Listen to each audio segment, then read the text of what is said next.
Muslim Camp.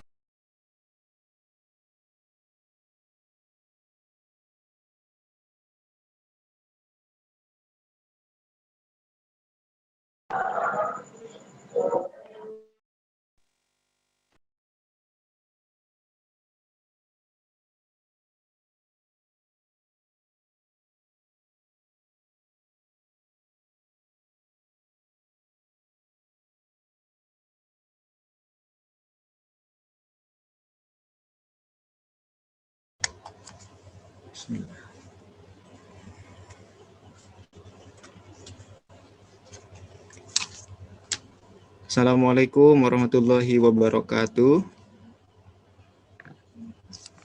Waalaikumsalam warahmatullahi wabarakatuh. Waalaikumsalam warahmatullahi wabarakatuh. Baik, alhamdulillah Prof Syamsul sudah hadir nggih. Kemudian di sini juga ada Prof Tobroni sampun hadir nggih, matur nuwun. Suara saya bisa terdengar nggih Bapak Ibu sekalian? Jelas. Jelas. Bisa. Siap.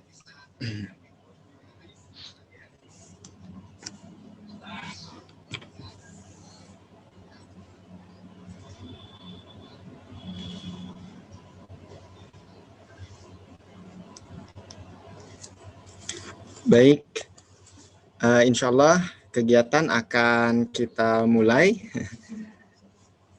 sesuai dengan jadwal. Alhamdulillah tidak ada kendala yang signifikan. Ya, insya Allah semuanya diberikan kelancaran ya untuk bisa bergabung sekaligus juga untuk bisa menimba ilmu ya dalam kesempatan kali ini. Silakan. Baik. Assalamualaikum warahmatullahi wabarakatuh.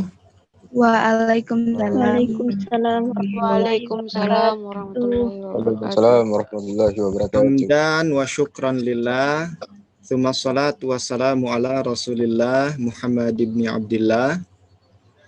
Allahumma salli wa sallim wa barik ala nabiyyina Muhammadin wa ala alihi wa ashabihi ajma'in wa man tabi'ahum bi ihsanin ila yaumiddin. Amma ba'd. Alhamdulillah, ini pertama kali ya kita sampaikan, panjatkan kepada Allah Subhanahu wa taala. Tentu saja berkat karunia, anugerah yang sudah diberikan kepada kita, rezeki dengan berbagai macam variannya yang sudah kita terima hingga saat ini. Allah masih memperkenankan kita bisa bersilaturahim ya, dalam kegiatan kitab ya, kajian tarjih bulanan. Bapak Ibu yang dimuliakan oleh Allah Subhanahu wa taala, izinkan kami menyampaikan pertama ucapan terima kasih yang sebesar-besarnya kepada Profesor Dr. Syamsul Anwar MA yang dalam kesempatan kali ini beliau menjadi narasumber ya untuk kita, dan kita akan menimba, mengkaji, memperdalam ilmu ketarjihan dan aspek aplikasi dalam bermuhammadiyah. Yang kedua, kami juga sampaikan terima kasih banyak kepada Dr. Fauzan MTD, beliau sebagai Rektor UMM. Dalam kesempatan kali ini, sejatinya beliau akan memberikan sambutan. Satu lain hal berhalangan untuk hadir, dan alhamdulillah berkat restu beliau kegiatan ini bisa kita selenggarakan dengan lancar. Berikutnya, terima kasih juga kami sampaikan kepada Profesor Dr. Tobroni MSI yang mewakili Bapak Rektor, Prof. Tobroni sebagai Dekan Fakultas Agama Islam Universitas Muhammadiyah Malang. Dan tidak lupa juga kami ucapkan terima kasih yang sebesar-besarnya dan juga sedalam-dalamnya kepada seluruh undangan mitra ya, warga persyarikatan di tingkat pimpinan pusat, pimpinan wilayah, pimpinan daerah, cabang hingga ranting Muhammadiyah di Indonesia. Kemudian juga kami ucapkan terima kasih banyak kepada perwakilan-perwakilan dari PCIM ya, pimpinan cabang istimewa Muhammadiyah di seluruh Indonesia, di seluruh sedunia. Kemudian berikutnya kami sampaikan juga terima kasih kepada seluruh ortom yang hadir dalam kesempatan kitab kali ini ya. Semoga ini bisa memberikan masukan ya, bisa memberikan hasanah keilmuan yang luar biasa bagi kita. Bapak, Ibu, saudara-saudari sekalian yang dimuliakan oleh Allah Subhanahu wa taala, perkenankan kami menyampaikan diantaranya tujuan dari kegiatan ini, bahwa kegiatan kitab kajian tarjih bulanan ini insya Allah akan kita selenggarakan secara kontinu, mudah-mudahan bisa istiqomah nanti. Kurang lebih kegiatan ini akan berdurasi 1 bulan sekali ya. Dan salah satu tujuan kita dari kegiatan tarjih bulanan ini diantaranya adalah kita ingin menjadikan kegiatan kitab ini sebagai wahana sosialisasi ya, diskusi dan pendalaman konsep serta aplikasi tarjih Muhammadiyah. Tentu saja di lingkungan akademisi maupun masyarakat ya, secara nasional maupun secara internasional. Artinya ini bisa kita manfaatkan kesempatan yang cukup baik ini untuk bisa sharing, berdiskusi ya lebih jauh terkait bagaimana kita mengimplementasikan tarjih Muhammadiyah ini. Baik. Berikutnya juga berupaya untuk membangun jaringan antara akar rumput ya yang memahami Muhammadiyah secara paripurna sekaligus dengan pimpinan-pimpinan struktural, sehingga boleh kita sebutkan bahwa kajian kitab ini menjadi mata rantai ya, visi misi Muhammadiyah bisa terjabarkan dari tingkat pimpinan pusat sampai dengan tingkat pimpinan ranting sekaligus masyarakat secara luas. Ini adalah harapan ya dari kegiatan kajian kitab kali ini. Dan sekali lagi, selain berlaku untuk warga Persyarikatan Muhammadiyah, kami juga membuka secara luas melalui channel YouTube ya, sekaligus Zoom juga kami bebaskan, dipersilakan untuk bisa bergabung ya, menimba dan menggali informasi melalui kajian tarjih bulanan ini. Berikutnya penting juga kami sampaikan bahwa kegiatan ini dilaksanakan setiap hari Kamis pekan kedua ya pada bulan Masehi, dan kita laksanakan ya ba'da Isya seperti ini kurang lebih sampai dengan jam 9 nanti. Seperti itu. Bapak, Ibu, saudara-saudari sekalian yang dimuliakan oleh Allah Subhanahu wa taala, karena kajian ini ya bersifat lebih ya semi formal ya, dalam arti kita di luar batas waktu kerja kita ya, juga mudah-mudahan ini bisa menjadi wahana sharing bagi kita seluruhnya. Mengefisiensikan waktu dalam kegiatan kitab pada kesempatan kali ini, kita akan coba lanjutkan ke langkah berikutnya. Dalam kegiatan kitab ini akan diawali dengan sambutan sekaligus pembukaan kajian tarjih bulanan yang kita branding dengan nama kitab. Dan insya Allah pada sambutan sekaligus peresmian sekaligus pembukaan kitab ini akan disampaikan oleh Profesor Dr. Trobroni MSI, beliau sebagai Dekan Fakultas Agama Islam. Oleh karena itu, waktu dan kesempatan kami persilakan kepada Al-Ustadz. Silakan, Prof. Bismillahirrahmanirrahim. Assalamualaikum warahmatullahi wabarakatuh. Waalaikumsalam warahmatullahi wabarakatuh. Alhamdulillah, wassalatu wassalamu ala rasulillah. Waalaikumsalam warahmatullahi wabarakatuh. Wa sahbihi wa mawalah wala hawla wala quwata illa billah, amma ba'd. Yang sama-sama kita hormati Bapak Profesor Dr. Haji Syamsul Anwar MA dari pimpinan Pusat Muhammadiyah, yang sama-sama kita hormati hadirin dan hadirat yang tadi disebutkan oleh Pak Agus Supriyadi, mulai dari unsur pimpinan Pusat Muhammadiyah sampai kepada pimpinan ranting Muhammadiyah maupun juga Aisyah. Juga tadi saya sempat melihat di dalam Zoom ini beberapa rekan sejawat Bapak Asman, ya, dari Singapura, seorang pegiat kegiatan dakwah dan pendidikan di Singapura. Tadi saya sempat melihat beliau. Kemudian juga dari unsur pimpinan daerah Muhammadiyah ada Dr. Andi Asmoro, ada Bapak Sekretaris BDM Pak Marianto, dan juga banyak saya kira yang tidak sempat saya sebutkan dalam kesempatan ini.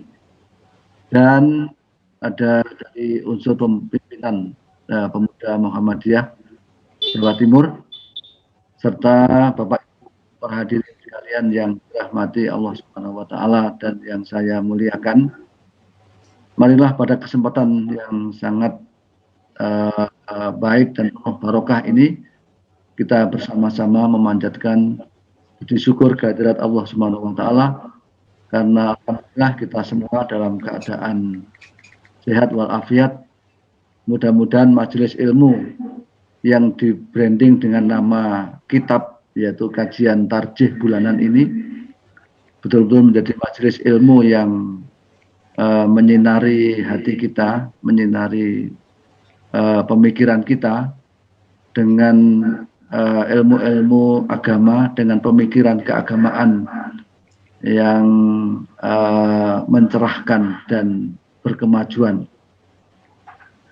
Salam semoga tetap terlimpahkan kepada Nabi kita Muhammad SAW serta keluarganya, para sahabatnya, dan kita semua yang senantiasa mencintai dan mengikuti sunnah-sunnahnya. Bapak Ibu sekalian, saya mewakili Pak Rektor dan sekaligus juga selaku Dekan Fakultas Agama Islam. Pertama ingin memberikan apresiasi kepada Pak Agus Supriyadi, LC MPDI, yang telah menyelenggarakan acara kitab ini, dan ini saya kira alhamdulillah mendapatkan apresiasi dari khalayak, ya. Terbukti pada sampai saat ini sudah ada 143 peserta. Ini menggambarkan bahwa mudah-mudahan acara ini betul-betul memberikan pencerahan kepada khalayak, ya, bagaimana kita berislam, bermuhammadiyah yang mencerahkan dan juga berkemajuan. Acara ini saya kira adalah acara yang sangat strategis, baik bagi mahasiswa Fakultas Agama Islam khususnya, maupun juga bagi masyarakat pada umumnya. Bagi mahasiswa UMM, khususnya mahasiswa Fakultas Agama Islam, acara ini tentu akan bisa membekali para mahasiswa dengan visi keulamaan dan juga keumatan yang kuat, ya. Karena dengan kegiatan yang diselenggarakan oleh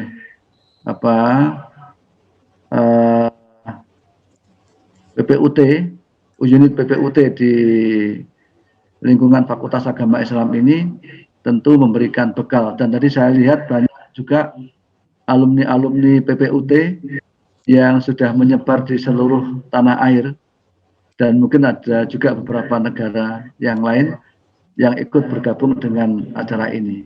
Tentu mudah-mudahan kita berharap kegiatan ini yang mengambil tema yang sangat menarik, yaitu memberikan manhaj tarjih sebagai solusi keberagamaan masyarakat yang berkemajuan.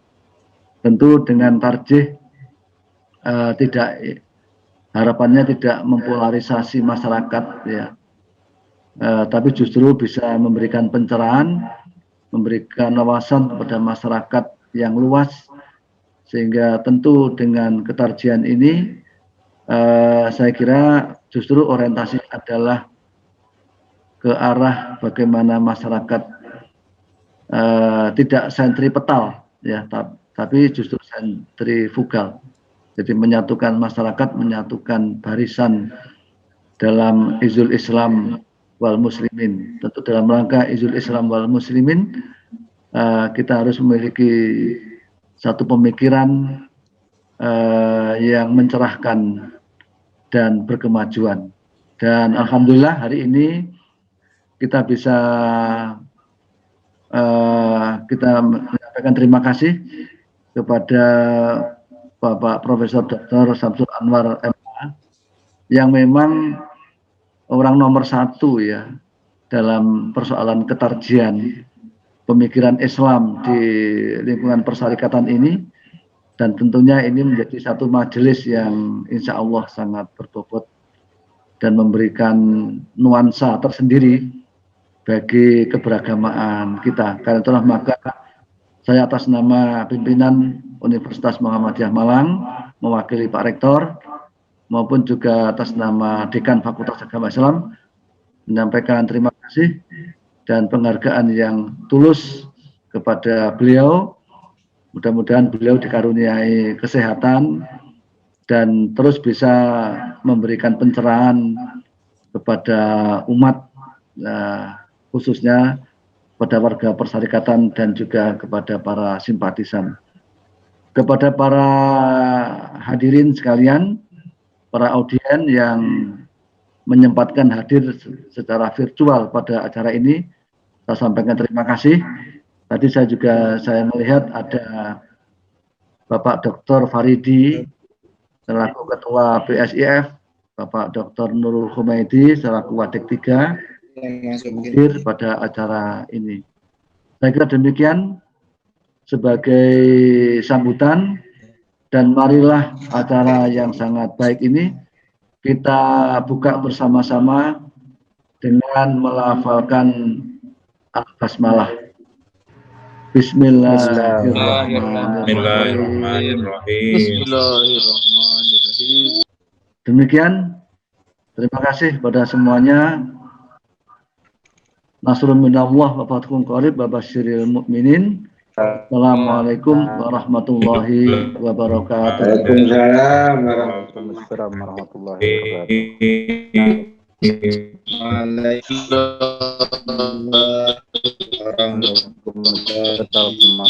wabarakatuh.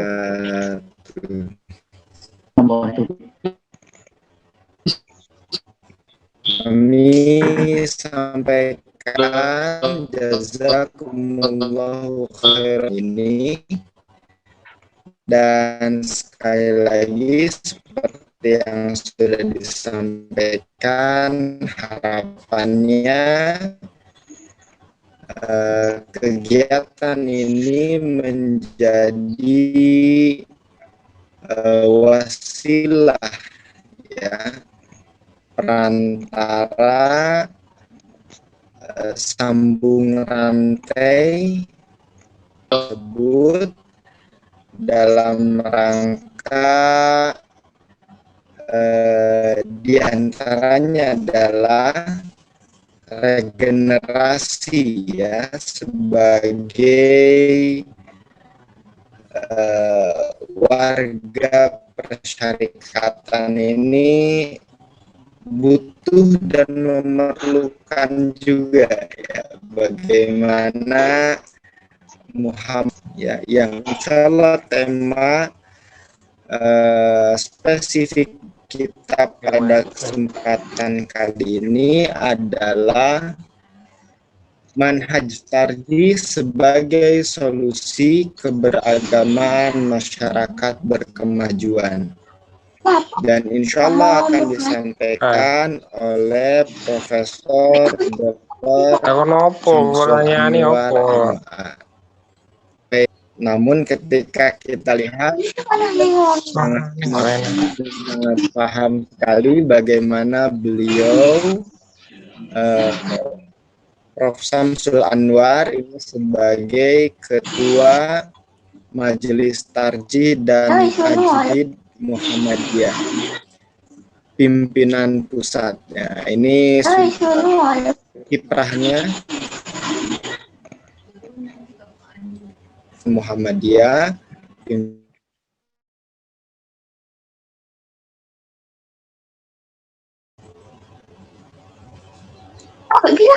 Baik.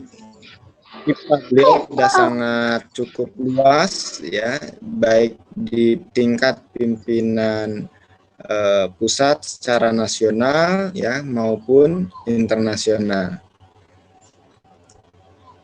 Mengefisiensikan kegiatan Anwar MA untuk memberikan kajiannya terkait manhaj tarjih sebagai solusi keberagamaan masyarakat berkemajuan. Kurang lebih kita akan simak selama 30-40 menit dan akan kita lanjutkan dengan proses atau sesi tanya jawab. Baik. Oleh karena itu, waktu dan kesempatan kepada Profesor kami persilakan. Assalamualaikum warahmatullahi wabarakatuh. Waalaikumsalam warahmatullahi wabarakatuh. Sebelumnya suara dulu gimana? Cek suara terdengar jelas Ustaz. Insyaallah. Terima kasih. Alhamdulillahirabbil alamin.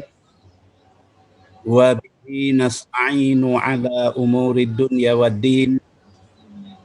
Asyhadu an la ilaha illallah wahdahu la syarikalah al-malikul haqqul mubin. Wa asyhadu anna Muhammadan abduhu wa rasuluhul mab'utsu rahmatan lil alamin.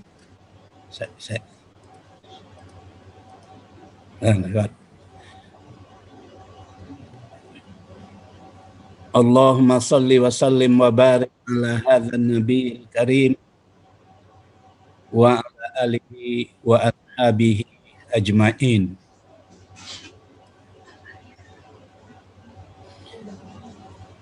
Yang saya hormati Bapak Rektor Universitas Muhammadiyah Malang yang diwakili oleh Bapak Dekan Fakultas Agama Islam, Bapak Tobroni,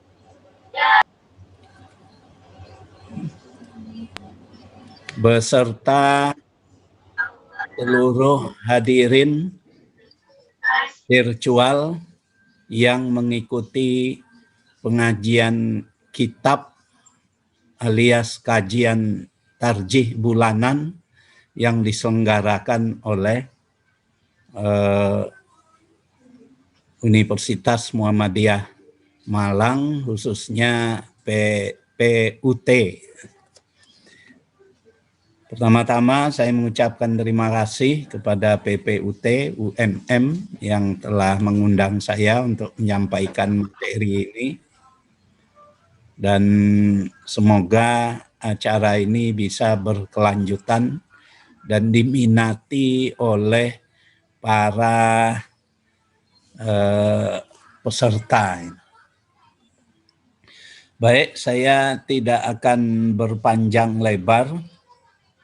Saya mohon izin untuk share screen ya.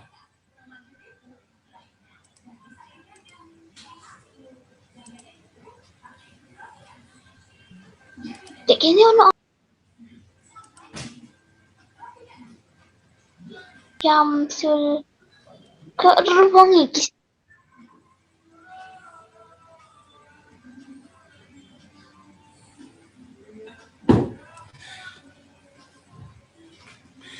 Ya, jadi secara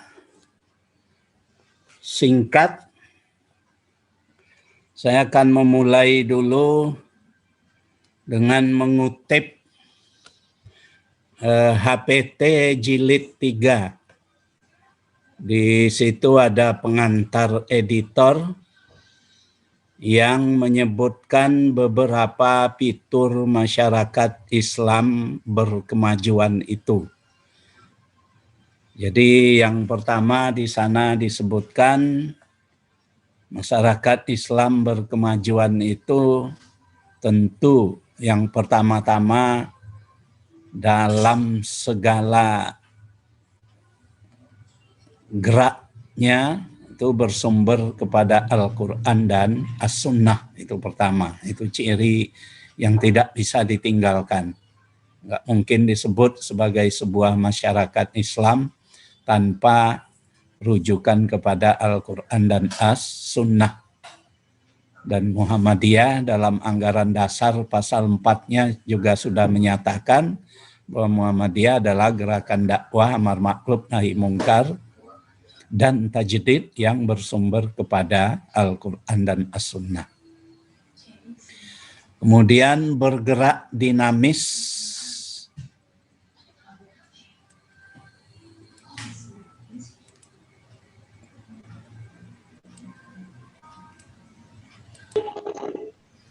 bergerak dinamis dalam usaha membangun masyarakat menuju kehidupan yang lebih baik berdasarkan perspektif agama Islam. Jadi masyarakat berkemajuan itu masyarakat yang dinamis. Kemudian berorientasi tajdid.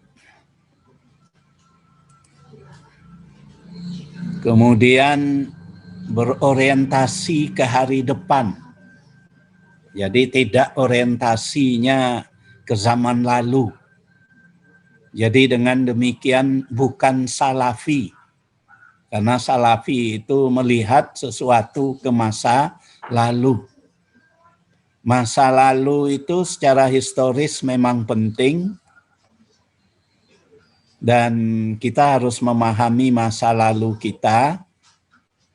Tetapi kita harus menempatkan masa lalu itu sebagai perspektif ke depan.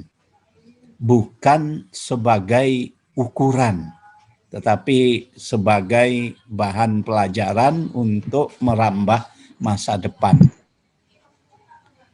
Masa lalu adalah masa lalu itu sendiri.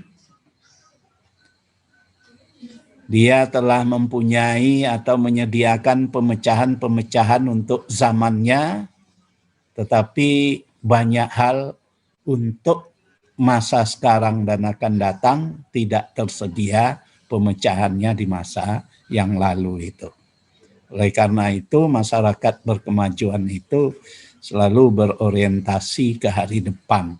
Sesuai dengan firman Allah di dalam Al-Quran, wal tanzur nafsun ma qaddamat lighad. Dalam Islam hari depan itu ada dua. Ada hari depan yang jauh, al-akhirah. Dan ada hari depan yang dekat, al-ghad. Jadi dalam ayat tadi, wal tanzur nafsun ma qaddamat lighad. Untuk hari depan yang dekat, hari depan di dunia ini. Kemudian yang kelima, percaya kepada ilmu pengetahuan dan teknologi. Jadi ilmu dan teknologi itu merupakan satu nilai yang penting di dalam masyarakat berkemajuan itu. Jadi segala sesuatunya kita lihat dari sudut keilmuan. Kalau berobat ya berdasarkan ilmu yang khusus mengenai itu, yaitu ilmu kesehatan dan ilmu kedokteran. Jadi tidak lagi pergi ke dukun, kecuali darurat, nggak ada tenaga medisnya. Kemudian memelihara keutuhan bangsa serta berperan aktif dalam kehidupan berbangsa dan bernegara dengan mengupayakan terwujudnya Indonesia berkemajuan melalui rekonstruksi kehidupan kebangsaan yang bermakna. Nah, ini buku yang diterbitkan oleh pimpinan pusat Muhammadiyah berjudul Indonesia Berkemajuan. Kemudian mengembangkan sikap keberagamaan yang moderat dan toleran. Kemudian mendorong gerakan jamaah melawan korupsi. Jadi masyarakat berkemajuan itu anti korupsi. Kemudian tanggap dan tangguh menghadapi bencana. Itu masyarakat berkemajuan. Kita hidup di negara yang terletak pada ring of fire, sehingga banyak bencana-bencana, baik terutama bencana alam, yang sebagiannya mungkin oleh kesalahan kita sendiri, tapi sebagian lain mungkin karena sudah hukum alam itu sendiri. Kemudian sadar terhadap bahkan melakukan upaya mengatasi krisis air, sehingga di tarjih itu ada fikih air. Kemudian membangun budaya bersih dan sehat, mewujudkan budaya egalitarian dan sistem meritokrasi, melek teknologi komunikasi dan memanfaatkannya secara positif guna membangun masyarakat berkemajuan. Itu diantara fitur-fitur masyarakat berkemajuan itu. Masih banyak yang lain. Itu hanya beberapa hal saja. Nah, dalam rangka kita terus mewujudkan masyarakat berkemajuan itu, maka salah satu unsur yang penting di dalam Muhammadiyah itu adalah mengembangkan pemikiran keagamaan itu sendiri. Nah, bagaimana mengembangkan pemikiran keagamaan dalam kita memahami ajaran agama guna menyambut dan mewujudkan masyarakat berkemajuan itu, maka salah satu tugas untuk melakukan pengkajian itu adalah majelis tarjih dan tajdid. Jadi majelis tarjih dan tajdid itu tugas pokoknya antara lain melakukan pengkajian terhadap ajaran agama Islam untuk memberikan tuntunan kepada masyarakat.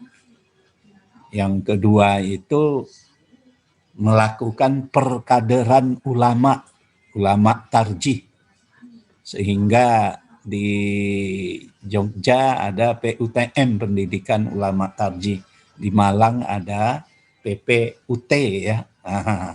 Jadi itu bagian dari tugas tarjih itu.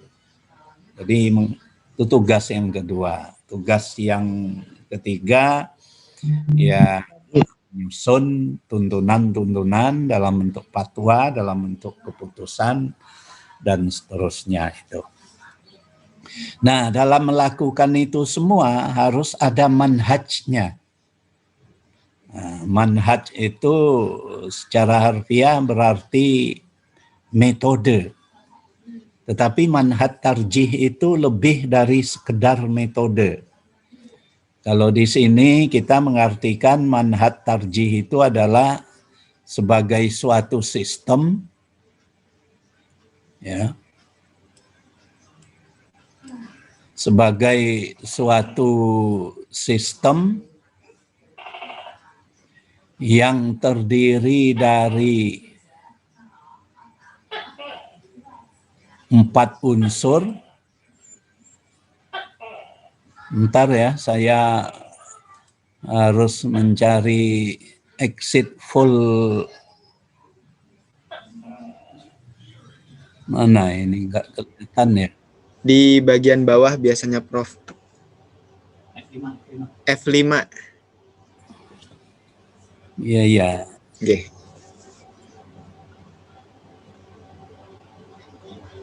Ya udah. Apa namanya? Sampun F5. Mu ini. Coba F5.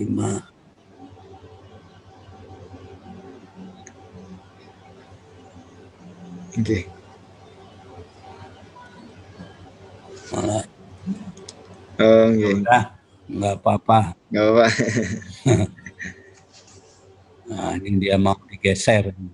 Siap-siap. Monggo. Ya, jadi manhaj tarjih itu kita mengartikannya lebih dari sekedar metode. Metode itu hanyalah satu unsur dalam manhaj tarjih. Jadi manhaj tarjih itu merupakan satu sistem. Nah, jadi satu sistem yang terdiri atas 4 unsur, yaitu wawasan, sumber, pendekatan, dan prosedur teknis. Nah, ini prosedur teknis ini yang dimaksud dengan metode yang menjadi landasan bertarjih atau melakukan kegiatan pengkajian masalah sosial kemanusiaan dari perspektif Islam. Nah, jadi itu manhaj itu. Jadi satu sistem. Sistemnya itu terdiri dari 4 komponen. Komponen pertama di dalam sistem itu ada komponen wawasan. Komponen kedua adalah sumber. Komponen ketiga pendekatan. Komponen keempat prosedur teknis atau metode yang menjadi landasan kegiatan bertarjih. Nah, kegiatan bertarjih itu sendiri kita artikan adalah pengkajian masalah-masalah sosial kemanusiaan dari perspektif Islam. Jadi kata tarjih dalam Muhammadiyah itu sudah mengembang dan meluas maknanya. Jadi tarjih itu tidak sekedar memilih ada kaul mazhab A, kaul mazhab B, atau dalam satu mazhab yang sama ada beberapa ulama yang berbeda kaulnya, lalu dipilih mana yang kita amalkan. Bukan sekedar itu lagi. Itu yang memang benar sebagai bagian dari arti tarjih, tapi arti tarjih itu sudah berkembang di dalam Muhammadiyah lebih dari sekedar pilih, memilih, pilah, memilah dari pendapat-pendapat fikih. Tarjih itu kita artikan ya kegiatan pengkajian masalah-masalah sosial kemasyarakatan dan kemanusiaan dari perspektif agama Islam. Nah, jadi itu tarjih itu. Jadi tarjih tidak hanya mengkaji masalah-masalah fikih ansih itu. Ya, itu yang kita maksud dengan manhaj tarjih. Jadi ada wawasan.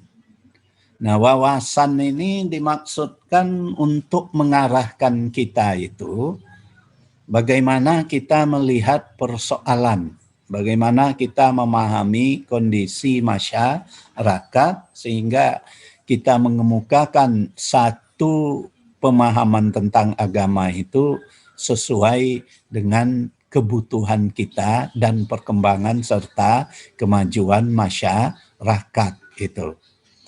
Nah, apa saja wawasannya itu? Wawasannya itu mana wawasannya? Ini. Jadi ini komponennya. Nah, ini wawasannya. Jadi komponen yang pertama tadi dari manhaj tarjih itu adalah komponen wawasan atau semangat atau perspektif. Yaitu cara bagaimana kita melihat masalah. Nah, wawasan pertama itu, komponen wawasan itu isinya apa? Komponen wawasan itu isinya, nah ini, ada wawasan paham agama. Jadi wawasan paham agama. Jadi di dalam putusan tarjih itu sudah dijelaskan bahwa agama Islam yang dibawa oleh Nabi Muhammad SAW yang berupa perintah-perintah, larangan-larangan, dan petunjuk-petunjuk untuk mewujudkan kebahagiaan dunia dan akhirat. Jadi itu wawasan paham keagamaan kita dan bersumber kepada Al-Quran dan As-Sunnah. Nah, jadi dalam wawasan paham ini ya tidak tercakup di dalamnya pandangan-pandangan yang menempatkan manusia tertentu lebih dari kewajaran alaminya sehingga bersifat adi kudrati. Ya ini kalau di tingkat cabang PDM ini susah memahaminya. Ya memang agak sedikit jadi alias tidak ada konsep imam yang maksum. Karena dia manusia sama dengan manusia yang lain. Jadi imam sih ada di kita ini banyak imam ya, tapi imam itu ya tidak sama dengan nabi, itu dia tidak maksum. Nah, jadi itu wawasan agama yang pokok yang harus kita pahami. Ya rukun imannya 6, ya rukun Islamnya 5 itu. Yang kedua, wawasannya itu tajdid. Jadi dalam kita melakukan pengkajian itu kita berwawasan tajdid. Bersifat inovatif. Nah, wawasan tajdid ini apa artinya? Di lingkungan Majelis Tarjih pimpinan pusat itu sering dinyatakan bahwa wawasan tajdid itu artinya adalah bahwa di dalam memahami agama itu kita pilahkan menjadi dua. Ada hal-hal yang bersifat akidah dan ibadah, ada hal-hal yang bersifat muamalat dunyawiyah. Jadi hal-hal yang bersifat akidah dan muamalat dunyawiyah. Nah, hal-hal yang bersifat ibadah ini maksudnya ibadah mahdhah. Itu maksudnya apa? Maksudnya adalah di dalam ibadah mahdhah kita kembali kepada tuntunan Nabi yang semurni-murninya. Sehingga dikatakan bahwa arti tajdid dalam bidang ibadah itu adalah pemurnian. Yaitu kita kaji kembali praktek ibadah kita yang selama ini sudah ada, sejauh mana kesesuaiannya dengan sunnah Nabi, yang sesuai dengan sunnah Nabi kita amalkan, dan yang kita anggap kurang didukung oleh sunnah Nabi tidak kita amalkan. Nah, contohnya banyak sekali dalam putusan tarjih itu, misalnya kalau sholat tarawih 11 rakaat itu misalnya. Itu karena itulah yang ditemukan dalilnya dalam kajian tarjih. Yang lainnya yang 47 rakaat, 41 rakaat, 39 rakaat, 28 rakaat, tambah 1 witir 29, 20 rakaat, tambah witir 3, 23, itu ya tidak kita amalkan karena menurut kita tidak ada dalil yang mendukungnya. Itu misalnya ini tajdid dalam bidang ibadah. Nah, kalau dalam bidang muamalat dunyawiyah itu sifatnya adalah dinamisasi.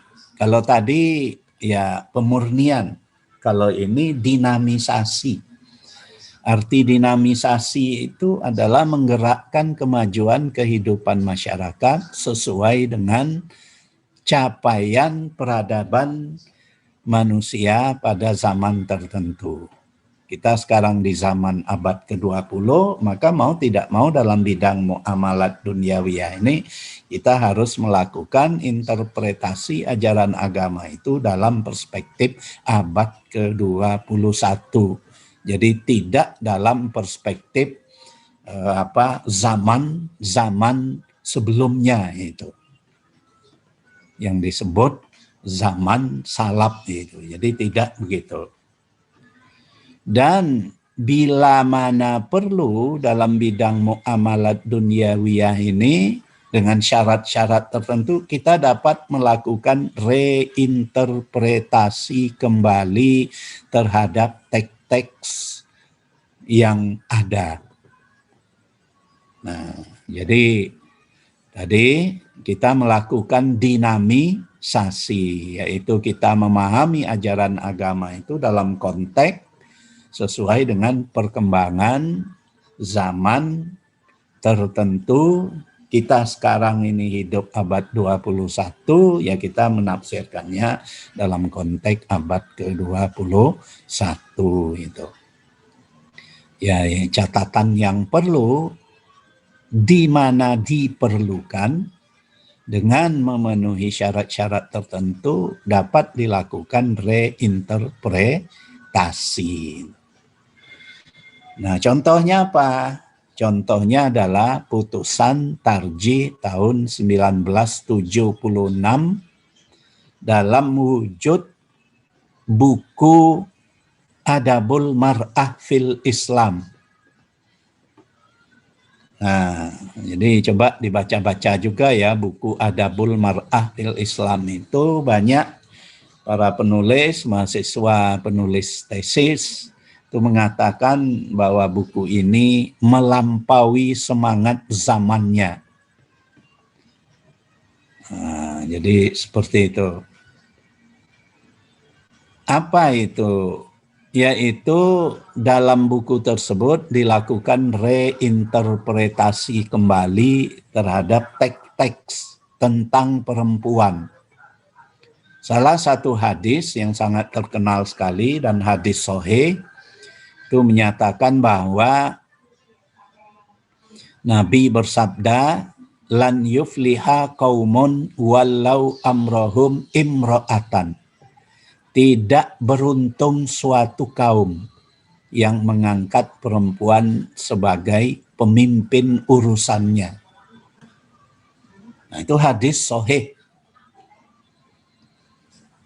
Nah, hadis ini dalam kitab-kitab fikih zaman lalu itu dijadikan dasar syarat bahwa menjadi pemimpin itu harus laki-laki. Tidak boleh perempuan.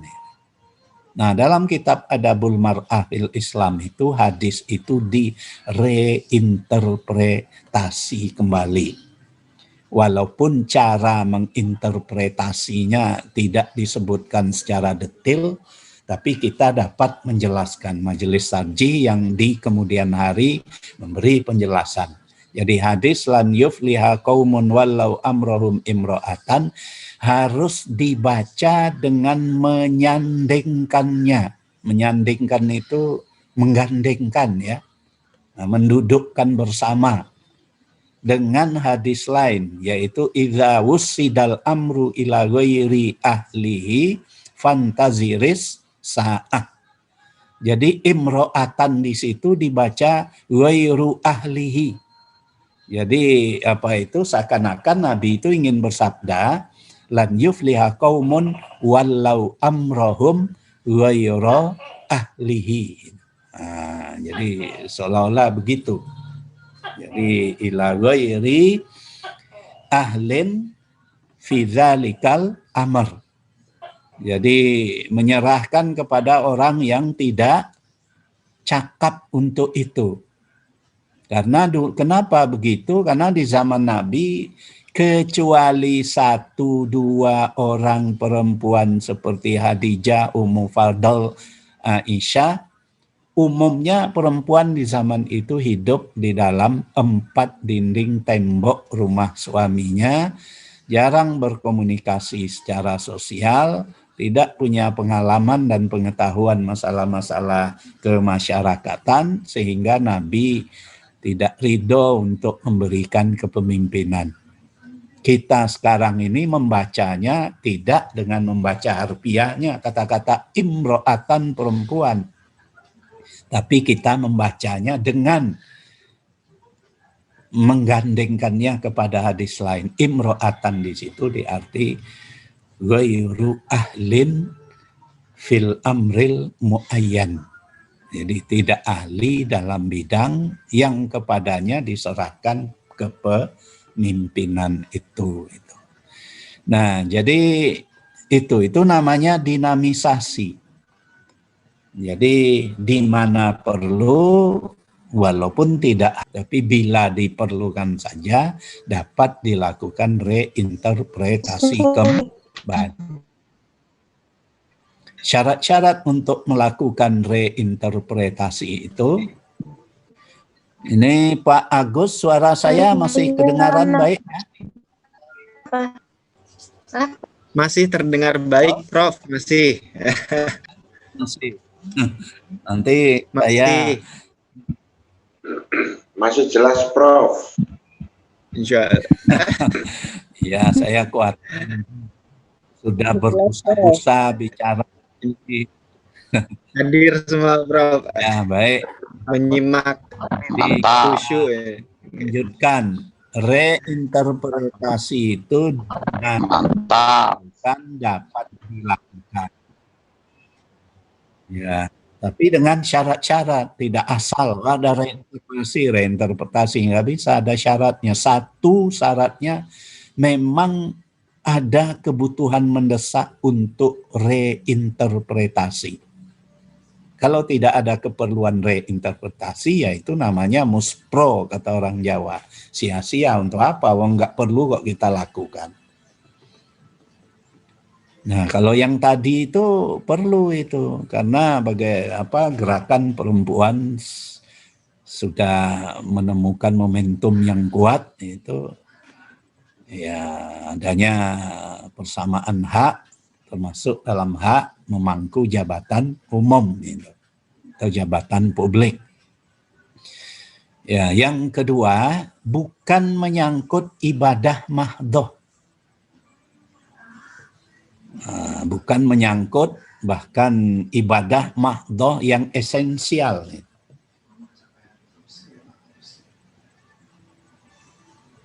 Yang ketiga, bukan merupakan hukum yang qat'i. Jadi ketentuan yang dibawakan itu hukumnya tidak qat'i. Seperti hadis tadi itu tidak qat'i karena dia hadis ahad. Hadis ahad itu yufiduz zon. Jadi boleh direinterpretasi. Dan yang keempat, interpretasi baru yang menggantikan interpretasi lama itu harus didasarkan kepada ketentuan dalil-dalil syariah juga. Sehingga sesungguhnya reinterpretasi itu adalah berpindah dari menggunakan suatu dalil dengan kepada penggunaan dalil yang lain, yang lebih mewujudkan kemaslahatan. Nah, itu arti tajdid itu. Jadi wawasan dalam pengkajian agama Islam menurut tarjih itu ya itu berwawasan tajdid itu. Artinya dalam bidang ibadah kita harus mencontoh Rasul. Dalam bidang muamalat dunyawiyah kita melakukan dinamisasi. Nah, apa dasarnya? Dasarnya juga adalah hadis Nabi Muhammad SAW yang menyatakan makana min amri dinikum fa ilayya wa makana min amri dunyakum fa antum a'lamu bih. Jadi hal-hal yang menyangkut agama kembali kepadaku. Hal-hal yang menyangkut urusan dunia kamu lebih tahu, itu kata Nabi. Nah, kita memahaminya urusan agama di sini adalah masalah ibadah mahdoh dan akidah tadi, yang kita harus kembali mencontoh Nabi. Nah, sedangkan umur dunia itu yang mengenai muamalat duniawiyah, yaitu kita tetap berdasarkan kepada prinsip-prinsip yang sudah dicanangkan oleh Nabi, tetapi prinsip itu bersifat dinamis di dalam penerapannya. Yaitu wawasan yang kedua dalam manhaj itu. Yang ketiga itu toleransi. Nah, jadi ada wawasan toleransi itu. Artinya Muhammadiyah itu tidak mengklaim kebenaran dirinya sendiri. Mana saya cari dulu kutipannya.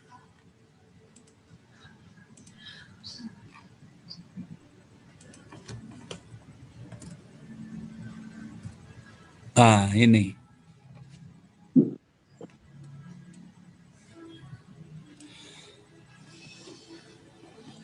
Jadi ini penjelasan tentang tarjih yang dibuat tahun 1936 yang diterbitkan dalam buah Kongres Muhammadiyah itu yang menyatakan keputusan tarjih mulai dari merundingkan sampai kepada menetapkan tidak ada sifat perlawanan, yakni menentang atau menjatuhkan segala yang tidak dipilih oleh tarjih itu. Nah, ini sengaja dikutip, aslinya masih pakai ulama ini ya. Ya. Tempo dulu Prof ya. Ya, tempo dulu. Yaitu, jadi itu wawasan ketarjihan sebagai yang dibuat oleh pimpinan pusat Muhammadiyah tahun 1936. Nah, munculnya ini kenapa? Karena ada sikap skeptis di kalangan anggota Muhammadiyah sendiri bahwa agama itu hanyalah yang diputuskan oleh tarjih. Kalau nggak diputuskan oleh tarjih itu bukan agama. Ya, itu asal mulanya. Dan yang benar itu putusan tarjih. Jadi ada klaim kebenaran mutlak itu. Jadi di sini disampaikan bahwa keputusan tarjih itu tidak merupakan sifat perlawanan. Artinya tidak menyatakan orang lain sesat. Nah, jadi putusan tarjih itu tidak menyesatkan orang, menyatakan sesat orang lain. Jadi tidak bersifat perlawanan, yakni menentang atau menjatuhkan segala yang tidak diputuskan oleh tarjih itu. Nah, itu wawasan toleransi itu. Namanya wawasan toleransi. Jadi dalam bertarjih itu sikap ketarjihan kita itu toleran. Walaupun kita harus tetap konsisten mengamalkan apa yang kita putuskan, tapi tidak berarti lalu orang lain itu kita nyatakan sesat. Nah, itu tidak begitu. Jadi paham tarjih itu tidak seperti itu. Lalu bersamaan dengan toleransi itu ada wawasan keterbukaan. Malah kami berseru kepada sekalian ulama supaya suka membahas pula akan kebenaran putusan tarjih itu, di mana kalau terdapat kesalahan atau kurang tepat dalilnya, diharap supaya diajukan. Syukur kalau dapat memberikan dalil yang lebih tepat dan terang, yang nanti akan dipertimbangkan pula, diulang penyelidikannya, kemudian kebenarannya akan ditetapkan dan digunakan. Sebab waktu mentarjih itu ialah menurut sekedar pengertian dan kekuatan kita pada waktu itu. Artinya apa yang dilakukan oleh tarjih itu adalah upaya maksimal yang bisa dilakukan oleh tarjih. Tetapi mungkin bisa saja ada kelemahannya. Oleh karena itu majelis tarjih, artinya manhaj tarjih itu sendiri mempunyai satu prinsip keterbukaan. Jadi siapapun boleh mengkritik, boleh melakukan kajian, ya kalau perlu menunjukkan dalil-dalil yang kurang tepat dengan memberikan dalil yang lebih tepat. Nah, di sini dinyatakan itu. Diharap supaya diajukan. Jadi apabila terdapat kesalahan atau kurang tepat dalilnya, diharap supaya diajukan. Syukur kalau dapat memberi dalil yang lebih tepat dan lebih terang. Nah, jadi itulah komponen wawasan itu. Jadi ini baru pada komponen wawasan. Jadi dalam bertarjih itu ada wawasannya. Jadi para pengurus Muhammadiyah, terutama majelis tarjih di wilayah daerah-daerah, ya harus tetap melakukan pengkajian itu. Jadi tidak hanya sekedar mengikuti begitu saja, tapi secara cerdas juga harus ikut dikaji. Kalau dirasa ada kelemahan, silakan kirim ke majelis tarjih di atasnya. Kalau tidak bisa di atasnya, ke atasnya lagi sampai kepada yang paling puncak. Ini bagaimana masalahnya? Sama dengan kasus dulu pada tahun 93. Ada kasus. Yaitu waktu itu pemerintah melalui Departemen Kesehatan, waktu itu departemen, itu membuat kebijakan bahwa direktur rumah-rumah sakit Islam, direktur rumah-rumah sakit swasta harus dipimpin oleh dokter swasta, tidak boleh dipimpin oleh dokter yang pegawai negeri. Dokter pegawai negeri hanya boleh praktek, tapi tidak boleh jadi direktur. Nah, banyak rumah sakit swasta, termasuk rumah sakit Muhammadiyah, kewalahan. Karena tidak semua rumah sakit itu mempunyai dokter yang memenuhi syarat-syarat untuk menjadi direktur rumah sakit itu. Nah, dalam satu kasus dari suatu kota di Jawa, itu ada rumah sakit yang tidak mempunyai calon dokter kecuali hanya satu orang, tetapi dia perempuan. Dalam suratnya ke Majelis Tarjih Pimpinan Pusat, rumah sakit itu mengatakan perempuan itu jilbaban. Katanya kita ditawari jadi direktur nggak mau. Karena ada hadis, lan yufliha qaumun walau amrohum imro'atan. Nah, jadi nggak mau dia. Kalau dia nggak mau, nggak ada lagi calon. Nanti rumah sakitnya nggak ada dokter. Yang ada hanya dokter-dokter negeri, tapi tidak boleh jadi direktur. Nah, itu ditanyakan. Jadi ada masalah-masalah. Bagaimana pemahaman hadis ini? Sebetulnya sudah ada dalam Adabul Mar'ah fil Islam tadi. Tapi karena rumah sakitnya memang yang dibaca buku-buku kesehatan saja ya, itu buku Adabul Mar'ahnya nggak sempat terbaca itu, sehingga tidak menemukan jawabannya. Lalu kita jawab dengan Adabul Mar'ah fil Islam tadi. Jadi ada masalah ditanyakan di atasnya. Itu ditanyakan ke majelis tarjih tingkat kota, tapi majelis tingkat kota merasa tidak mampu untuk menjawab, lalu meneruskan ke majelis tarjih pimpinan pusat. Jadi intinya di sini adalah, jadi dari segi wawasan tadi, satu ada wawasan paham agama, wawasan tajdid, kemudian ada wawasan toleransi, ada wawasan keterbukaan itu. Jadi wawasan keterbukaan.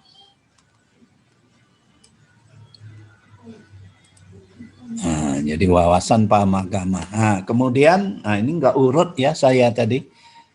Ya, kemudian ada wawasan tidak berafiliasi mazhab.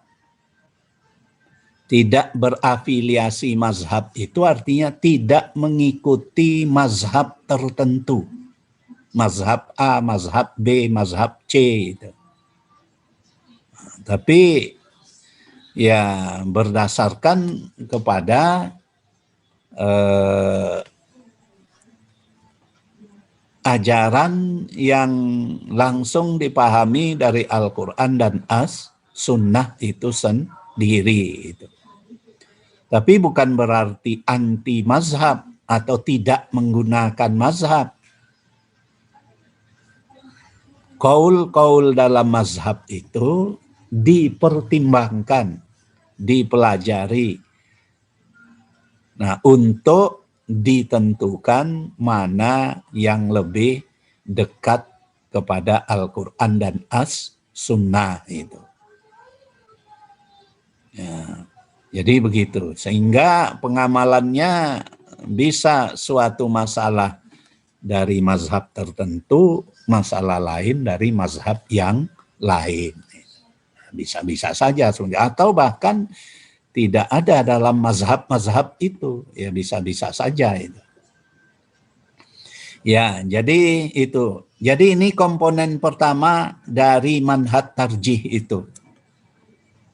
Jadi komponen pertama itu adalah komponen wawasan. Jadi dalam bertarjih itu ada 5 wawasan.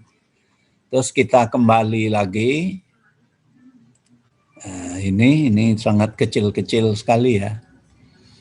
Kemudian komponen kedua komponen sumber. Ya, jadi komponen sumber ini.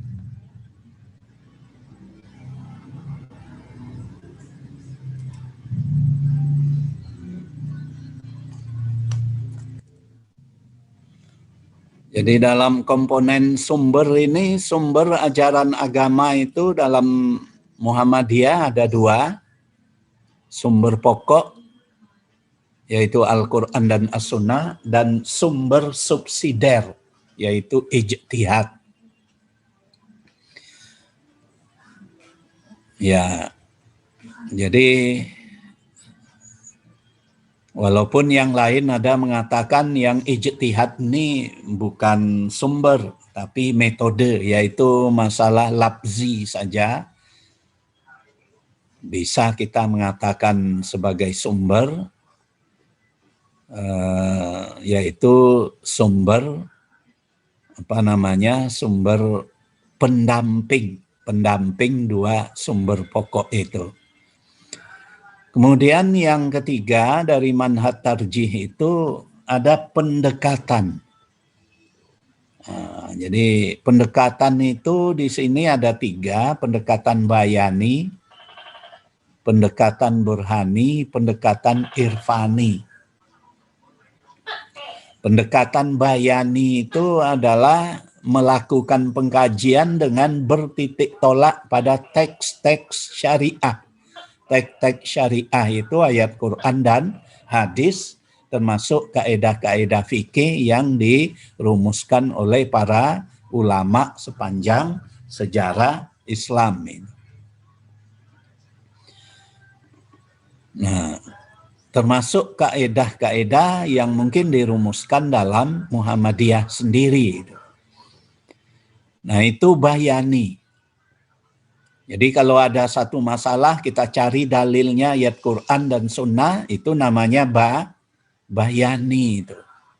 Dalam bidang ibadat, bayani ini paling dominan dan hampir-hampir masalah-masalah ibadah itu semuanya bayani, yaitu berdasarkan teks-teks Quran dan Sunnah itu.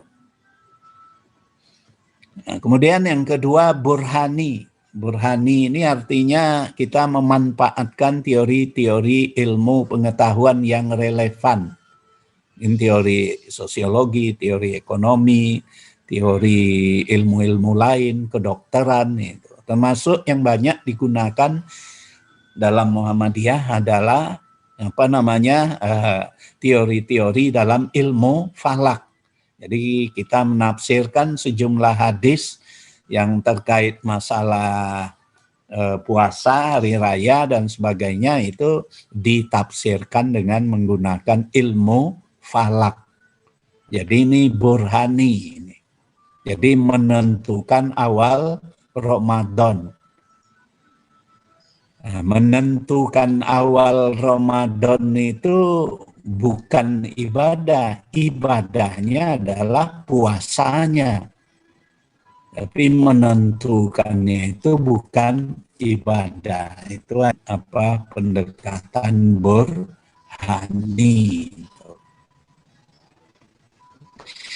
Irfani itu adalah pendekatan pendalaman kepekaan nurani. Jadi pendalaman kepekaan energi, kita yakin bahwa semata-mata berdasarkan kecerdasan akal belaka, tapi juga ada yang berdasarkan kecerdasan spiritual. Nah, kemudian yang keempat komponennya adalah komponen irfani. Maksud saya komponen metode atau prosedur teknis. Nah, dalam prosedur teknis ini ada asumsi metodologis. Jadi dalam metode tarjih itu ada asumsi-asumsi. Jadi asumsi yang pertama adalah asumsi hierarkis. Jadi dalam metode penafsiran menurut tarjih, dalam metode pemahaman tek-tek tadi ada asumsi. Asumsi pertama yaitu asumsi hierarkis. Jadi norma ajaran agama itu tersusun dalam satu jenjang hierarki. Hierarki yang pertama bisa diletakkan di dasar, bisa diletakkan di atas. Sehingga kalau kita letakkan di bawah, sehingga bahasanya melandasi. Kalau kita letakkan di atas, bahasanya memayungi. Ya. Jadi yang pertama adalah nilai-nilai dasar al-qiyamul asasiyah. Nah, itu landasan pertama kalau kita taruh di bawah. Jadi landasan paling fundamental itu adalah nilai-nilai dasar. Nilai-nilai dasar itu adalah prinsip-prinsip universal yang diajarkan oleh agama Islam. Nah, jadi nilai-nilai dasar itu ada nilai-nilai dasar teologis yang bersumber kepada iman kepada Allah, ada nilai-nilai dasar etis yang bersumber kepada ajaran etika yang diajarkan oleh Islam, dan ada nilai-nilai dasar yuridis yang bersumber kepada ajaran-ajaran dasar agama Islam tentang hukum syariah itu. Nah, itu asumsi pertama, hierarkis. Jadi misalnya ada nilai dasar kemaslahatan. Jadi ada nilai dasar kemaslahatan. Nah, bagaimana nilai dasar kemaslahatan? Kalau kita taruh di atas, dia menjadi payung, dia memayungi. Kalau kita taruh di bawah, nilai dasar itu melandasi. Jadi hukum-hukum yang dilahirkan itu dipayungi oleh nilai dasar itu, misalnya kemaslahatan. Contohnya apa? Dalam Al-Qur'an itu wa in kuntum pamangkana minkum maridon au ala safarin fa'iddatum min ayyamin ukhur. Nah, jadi barang siapa di antaramu sakit atau dalam perjalanan, lalu dia tidak berpuasa Ramadan, maka dia mengganti puasa yang ditinggalkan selama Ramadan itu pada hari yang lain. Nah, itu hukumnya, hukum far'inya. Lalu hukum itu dipayungi oleh suatu asas, yaitu asas kemudahan yang dituangkan dalam kaidah al-masyaqqatu tajlibut taisir. Jadi kesukaran memberi kemudahan. Jadi berdasarkan itu orang yang dalam perjalanan itu boleh tidak berpuasa Ramadan dan mengqasar sholat. Itu dasarnya apa? Landasannya apa? Landasannya adalah al-masyaqqatu tajlibut taisir. Al-masyaqqatu tajlibut taisir itu ada lagi payung besarnya atau sendi fundamentalnya, yaitu maslahat. Jadi maslahat itu nilai dasar. Ada pula nilai dasar kesamaan sesuai dengan hadis Nabi, walaupun hadis itu hadis dhaif ya, tapi dia dalam bidang muamalat dan diakui sebagai suatu asas, maka dapat digunakan, yaitu sabda Nabi, an-nasu sawasiyatun ka'asnanil musht. Manusia itu sama seperti gigi sisir. Nah, jadi ini asas nilai dasar persamaan. Dari nilai dasar persamaan itu diturunkan satu asas. Apa asasnya? Asasnya adalah yaitu semua orang mempunyai hak yang sama untuk menjabat jabatan publik. Lalu hukum parsial yang diturunkan daripadanya apa? Boleh perempuan menjadi pemimpin. Lah hadis kan melarang. Karena itu hadis itu harus kita reinterpretasi ulang. Nah, jadi itu tadi nilai asumsi hierarkis. Jadi norma itu ada hierarkinya. Jadi ada nilai-nilai dasar, ada asas-asas, dan ada peraturan konkret, al-ahkamul far'iyah, ada hukum far'inya. Peraturan konkret nilai dasarnya tadi persamaan, asasnya adalah asas semua orang berhak menjabat jabatan publik. Peraturan konkret turunannya apa? Antara lain adalah perempuan boleh menjadi pemimpin. Contoh yang ibadah tadi adalah asasnya adalah kemaslahatan, lalu nilai dasarnya kemaslahatan, turunnya asas kemudahan yang disebut dalam kaidah al-masyaqqatu tajlibut taisir. Lalu peraturan konkret yang diturunkan dari situ ya banyak sekali. Apa? Ya dalam bidang ibadat boleh qashar, boleh menjamak, ya, boleh mengganti puasa di hari yang lain, ya. Dalam bidang muamalat, kalau ada orang berhutang di bank, ya diberi kelonggaran dengan penjadwalan kembali hutang sesuai dengan firman Allah, wa in kana dzu usratin fanadhiratun ila maisarah. Jika ada orang yang mengalami kesulitan membayar hutang, maka dia diberi tunda. Nah, itu hukumnya. Jadi hukumnya adalah memberi kelonggaran kepada orang berhutang. Asasnya apa? Ya asasnya al-masyaqqatu tajlibut taisir. Lalu nilai dasar yang melandasi apa? Al-maslahat. Jadi kemaslahatan. Nah, itu namanya asumsi hierarkis. Jadi norma-norma itu dia ada hierarkinya. Oleh karena itu dalam menciptakan norma peraturan konkret, maka kita tidak boleh melupakan nilai dasar yang memayungi serta asas-asas yang memayungi tersebut. Atau kalau kita baca dari bawah ke atas, nilai dasar dan asas-asas yang melandasi. Jadi itu namanya asumsi hierarkis. Yang kedua ada asumsi integralistik. Jadi asumsi integralistik.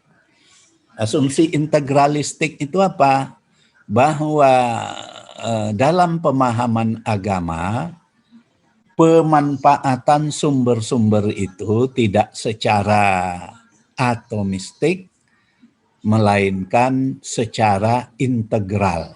Dalam arti untuk melakukan satu ijtihad, seluruh sumber-sumber material syariah atau agama Islam harus dimanfaatkan semaksimal mungkin.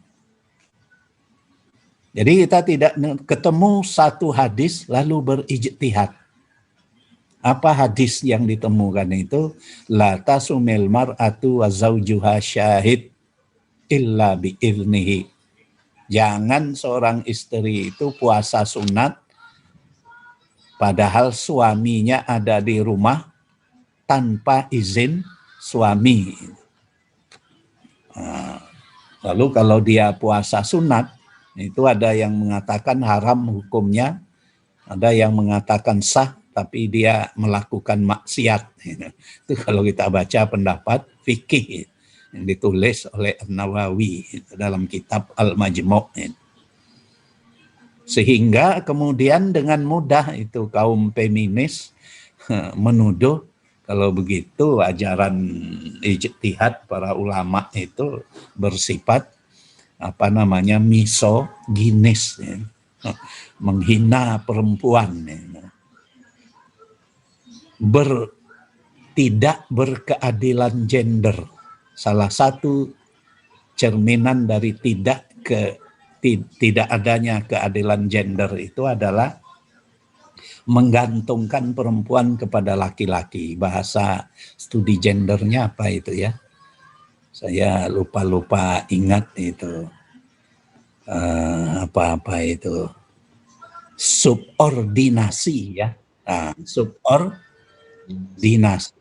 Menggantungkan perempuan. Mau puasa sunat tergantung pada laki-laki suaminya. Nah itu tuduhannya. Ya. Itu karena kesalahan manhaj dalam memahami tadi. Bahwa kita memahami hadis itu seperti memahami hadis lan yufliha qaumun tadi harus selalu dikaitkan dengan materi-materi syariah yang lain, apa hadis, apa ayat Quran, semuanya harus dikumpulkan jadi satu. Tidak bisa kita ada satu hadis, ada satu ayat langsung berijtihad dengan hadis itu tanpa memperhatikan hubungannya dengan ayat dan hadis yang lain. Begitu juga kita tidak bisa berijtihad sumu li ru'yatihi wa aftiru li ru'yatihi. Oleh karena itu untuk puasa wajib ru'yat. Nggak bisa satu hadis itu saja, harus dihubungkan dengan hadis-hadis lain, harus dihubungkan dengan ayat Quran. Seperti ayat Quran yang mengatakan asyamsu wal qamaru bihusban. Kemudian ada lagi ayat dalam surat macam-macam ayat lah yang terkait dengan itu. Jadi semuanya itu harus dikumpulkan jadi satu, dipelajari, dari situ ditarik asas umum yang dapat kita pegang. Ini artinya asumsi integralistik itu. Nah, jadi dalam metode ijtihad tarjih itu ada asumsi integralistik. Nah, jadi kemudian metode itu ada ragamnya, ragam bayani, ragam taklili, ragam taufiki. Jadi ini sering dikacaukan dengan yang di atas tadi, pendekatan bayani, burhani, irfani. Ini pendekatan. Kalau yang ini ragam metode. Metode bayani, metode taklili, metode taufiki. Bayani itu ya interpretasi tekstual. Taklili itu interpretasi kausasi. Taufiki itu artinya interpretasi sinkronisasi. Ya, jadi itu Jadi itulah singkatnya saya kira manhaj tarjih itu secara umum. Dan yang penting dalam manhaj tarjih itu yang tidak ada dalam usul fikih, dalam manhaj tarjih itu ada perspektif, komponen perspektif ini. Komponen perspektif itu ya itu 5 itu. Ya, jadi demikian Pak Agus ya. Saya enggak tahu jam ini apa sudah lewat barangkali. Tapi karena Pak Agus enggak nyetop, kan tugasnya moderator itu harus stop itu kalau udah enggak di stop ya ngomong terus. Iya, Prof. Ya. Nah, terima kasih. Saya akhiri. Baik. Mohon maaf kalau ada penyampaian yang kurang baik. Baik, saya akhiri. Baik, Prof. Nasrul minallah wa bin qarib wa basyiril mu'minin wal qalami ma yasturun al birru man ittaqa. Wassalamualaikum warahmatullahi wabarakatuh. Waalaikumsalam warahmatullahi wabarakatuh. Terima kasih Prof atas masukannya, ilmunya. Saya sengaja ini tidak menghentikan Prof karena materinya kalau dihentikan nanti tidak tuntas gitu. Ya resikonya memang untuk proses tanya jawabnya kita akan kurangi sedikit. Insya Allah tersisa kurang lebih 15 menitan untuk beberapa pertanyaan Prof. Namun kalau saya lihat tadi ada yang sudah terjawab ya sebagiannya. Sepertinya butuh dipertegas kembali atau butuh mungkin diingatkan kembali, di-sharingkan kembali. Saya bacakan yang pertama, ini dari Adhan Mahdi Yordania. Ini generasi-generasi kita ya, masih belajar di Jordania. Saya mau bertanya tentang manhaj tarjih Muhammadiyah. Sebenarnya manhaj tarjih yang dipakai Muhammadiyah ini, cara mengambil istinbatul ahkamnya di dalam fikih itu seperti apa? Apakah mengikuti jumhur ulama atau melihat kesohihan di salam dari sahabat-sahabat di PCIM Jordania. Terima kasih juga ini kepada PCIM sedunia yang diantaranya sudah berkesempatan untuk hadir. Okay. Yang pertama itu, yang kedua Prof, masih dari ruang Zoom. Assalamualaikum warahmatullahi wabarakatuh. Prof Samsul Anwar yang saya hormati, izin bertanya, apakah ada perbedaan antara manhaj dan mazhab? Mohon pencerahannya. Jazakumullahu khairan katsira. Wassalamualaikum warahmatullahi wabarakatuh. Tolong diulangi. Institut Bisnis Muhammadiyah Bekasi. Wah, Tolong ini yang kedua ini tolong diulangi ya.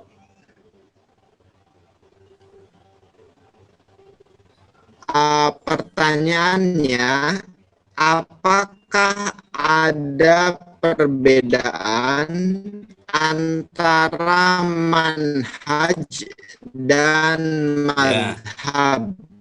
Nah, itu pengertian manhaj dan mazhab, apakah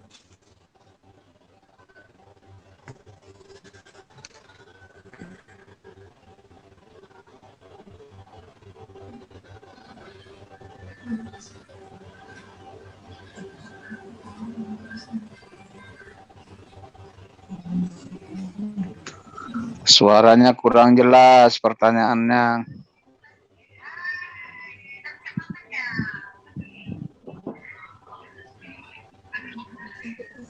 Ya terputus-putus Mas Agus. Oke, baik. Mohon para peserta untuk bisa mematikan atau memute suaranya selain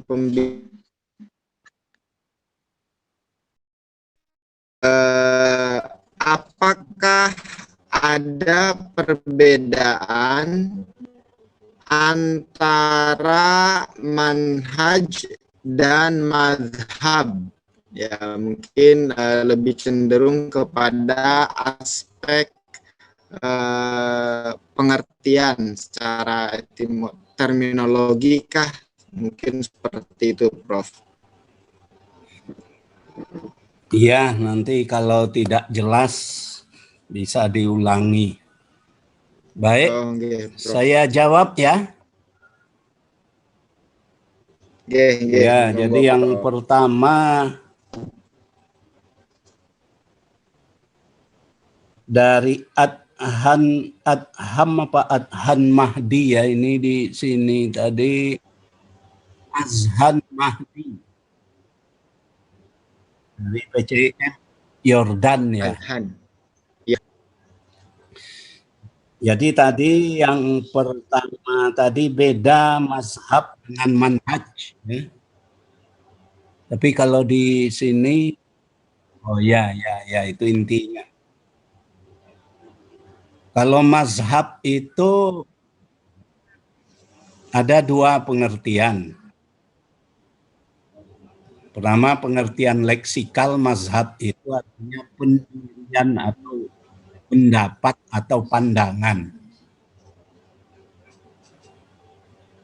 Halo, jelas? Bisa jelas? Terputus-putus.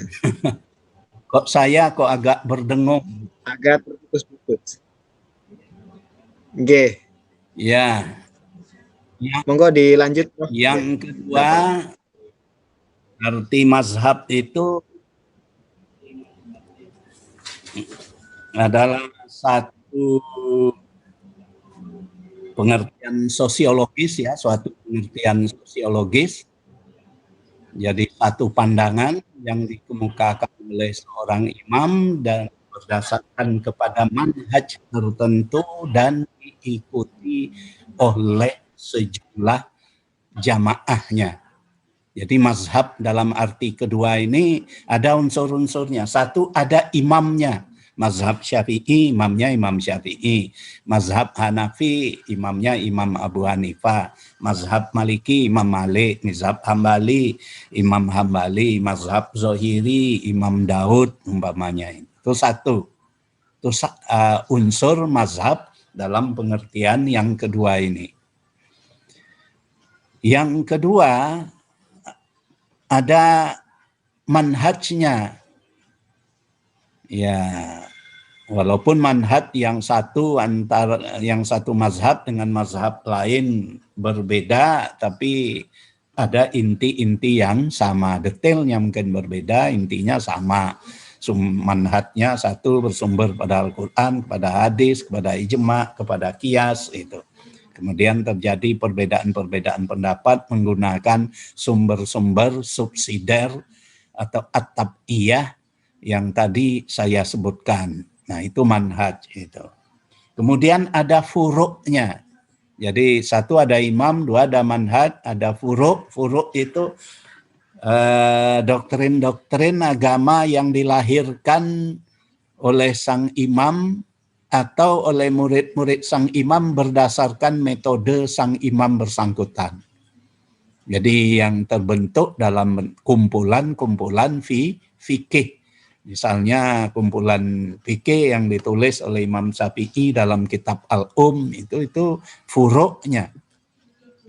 Nah, kemudian ada pengikutnya. Pengikutnya yaitu orang-orang yang menggunakan mazhab Syafi'i itu. Begitu pula mazhab Hambali yang menggunakan pengikut-pengikut yang mengikuti pendapat Imam Ahmad dan pengikut-pengikut yang mengikuti mazhab Abu Hanifah, Imam Malik dan mazhab-mazhab lainnya. Jadi itu mazhab itu. Jadi ada imam, ada manhaj, ada furu', ada pengikutnya. Nah, Muhammadiyah tidak berafiliasi kepada mazhab, artinya tidak menjadi pengikut dari mazhab-mazhab tertentu yang sudah ada itu. apakah Muhammadiyah itu mazhab tersendiri? Nah, itu sering dipertanyakan itu. Apakah dia merupakan mazhab? Ya, bisa tidak. Tapi kalau tidak, itu imamnya siapa? Kan syaratnya mazhab itu ada imamnya.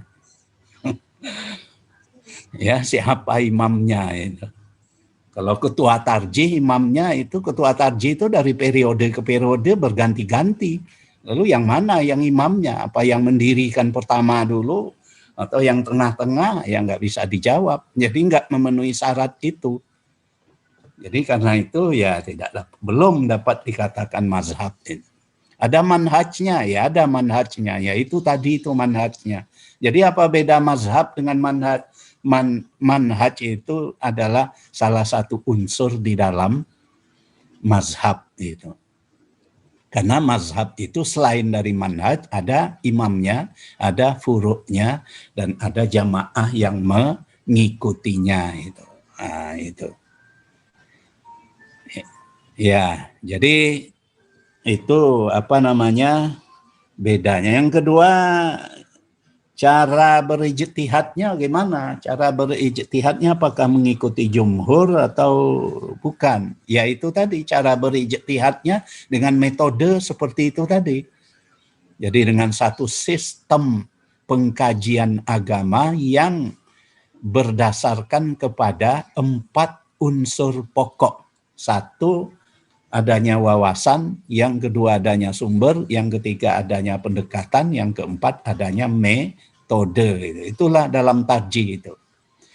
Jadi ini nggak ada dalam ulama-ulama yang lalu, ya hanya mungkin sumber saja dengan turunan-turunannya, dengan metodenya, tapi tidak dirumuskan wawasannya. Kalau dalam tarjih itu dirumuskan wawasannya, ada 5 tadi: wawasan paham agama, wawasan tajdid, wawasan tidak berafiliasi mazhab, wawasan keterbukaan, dan wawasan toleransi itu tadi. Nah itu sistemnya.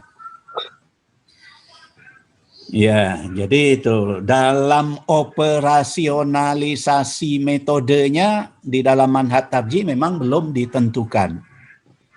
Kenapa tidak ditentukan segera? Lah memang banyak permintaan dan dari pengurus tarjih tingkat pusat pun mendesak untuk dibuat. Kalau menurut saya ya biar sajalah dia berkembang secara alamiah begitu. Karena sekali ditentukan itu akan bersifat mengikat dan membuat kita sulit untuk menghadapi perkembangan-perkembangan baru karena kita telah diikat oleh satu statement metode yang kita buat sementara kasusnya sudah berkembang. Nah, sebagai contoh begini, dalam putusan tarjih sudah ada rumusan, salah satu rumusan metode yaitu al-mauquful mujarrad la yuhtajju bihi. Hadis mauquf murni tidak dapat menjadi sumber. Kalau kita baca putusan tarjih mengenai takbir hari raya 2 kali, itu ya hadis mauquf itu. Jadi ini persoalan kita, karena nggak ada hadis marfu'nya, nggak ada. Kemudian dalam tuntunan sholat ya, tempatnya bukan dalam tuntunan sholat, dalam tuntunan manasik haji. Tapi persoalannya adalah persoalan di situ sholat. Jadi sholat qashar dan jamak itu. Karena orang naik haji itu kan menjamak dan mengqashar sholatnya. Nah di situ kalau imamnya mukim, lalu makmumnya itu musafir, maka keputusannya adalah makmum yang musafir ini wajib mengikuti imam yang sholat tamam. Jadi kalau dia sholat asar ya 4 rakaat. Jadi makmumnya tidak boleh memutuskan saya 2 rakaat, saya musafir sehingga saya salam duluan dari imam. Nah, itu berdasarkan kepada fatwa Ibnu Umar. Jadi hadis mauquf. Walaupun untuk ini ada hadis umumnya, innama ju'ilal imamu liyu'tamma bihi. Itu umum. Nah, hadis itu sebetulnya tidak mengenai kasus itu, tapi mengenai kasus lain, namun digunakan. Jadi untuk kasus ini, tapi kasus takbir tadi, ya itu hadisnya hadis marfu. Jadi kita dengan kaidah mauquful mujarrad la yuhtaju bihi itu dihadapkan pada satu dilema. Jadi satu dilema, apalagi kalau kita dalam masalah muamalat, hadis-hadis mauquf itu banyak sekali dan harus dipegangi itu, karena itulah yang ada. Kita nggak bisa mendapatkan yang lain. Nah, sementara kita telah terlanjur merumuskan al-mauquful mujarrad la yuhtaju bihi. Nah, jadi ini permasalahan kita. Sehingga saya kalau ditanya sering mengatakan ya kaidah itu harus diberi penafsiran. Penafsirannya adalah illa idza kana hunaka dalilun yuqawwihi. Jadi bisa dipegangi kalau ada dalil yang menguatkannya. Tapi itu juga belum menjawab masalah gimana dengan takbir Allahu Akbar 2 kali yang berdasarkan kepada hadis mauquf itu. Ya, jadi itu. Jadi manhajnya sudah ada. Itulah tadi yang kita bicarakan nih, bagaimana metode tarjih dalam berijtihad, yaitu tadi. Jadi satu manhaj yang terdiri dari 4 komponen itu. Kemudian nih masih dari Bapak atau Mas ya, ini Azhan Mahdi. Jadi Muhammadiyah itu tahun 2006 sama dengan NU. Mana tadi saya baca? NU. Salah satunya kunut subuh. Ini juga banyak ditanyakan. Nah, Muhammadiyah itu organisasi yang berkembang. Pada tahun 2006 itu belum berdiri majelis tarjih. Tugas-tugas ketarjihan di-cover langsung oleh pimpinan pusat. Di antara yang diputuskan oleh pimpinan pusat sebelum berdirinya majelis tarjih itu adalah sholat harus di lapangan. Karena Nabi sholat hari raya itu di lapangan. Saya sholat hari raya. Nah itu antara lain. Dan itu dilaksanakan pertama kali tahun 2006 di kota Yogyakarta. Lapangannya sampai sekarang masih ada, lapangan Asri. Itu sebagai contoh. Jadi ketika Muhammadiyah berdiri, organisasinya masih kecil, masalah-masalah yang ditangani juga terbatas, dan fokus pimpinan organisasi adalah pada pengembangan aspek-aspek sosial, pendidikan, kesehatan, karena itu yang perlu penanganan besar. Sehingga belum sempat mengkaji soal kunut, soal tarawih, dan soal-soal yang lainnya. Belum sempat dikaji. Jadi dipakailah apa yang sudah ada. Kemudian karena tugas Muhammadiyah berkembang dengan cepat sehingga tugas-tugas pimpinan pekerjaan yang jadi berat, lalu diadakanlah divisi-divisi lain selain yang ada, di antaranya adalah majelis tarjih itu yang ditugaskan untuk melakukan keagamaan. Jadi majelis tarjih itu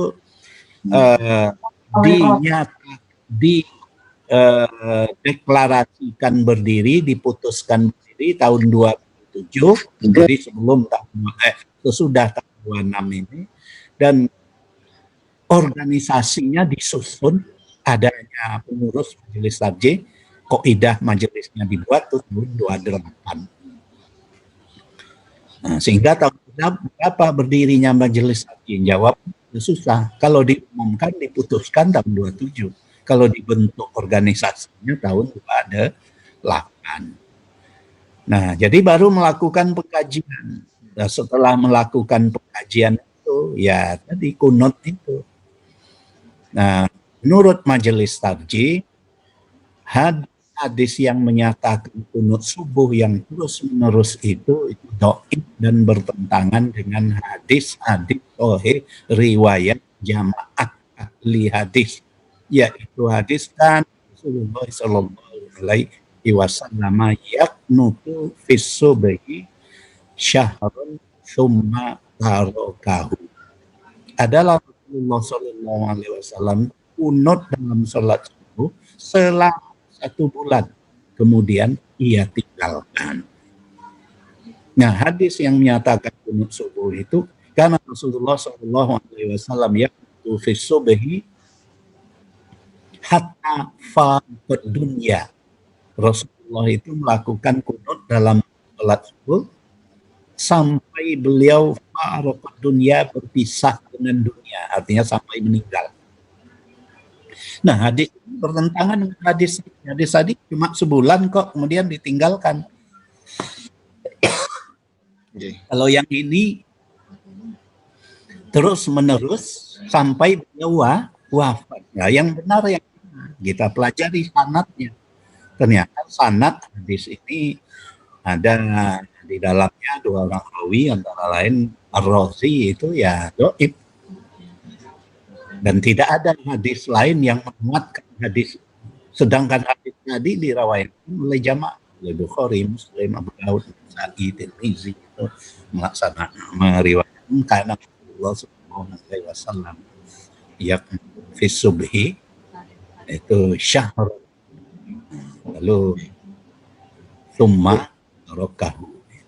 Dan banyak lafalnya, ada yang mengatakan yasiron, artinya beberapa waktu saja, tidak lama ya.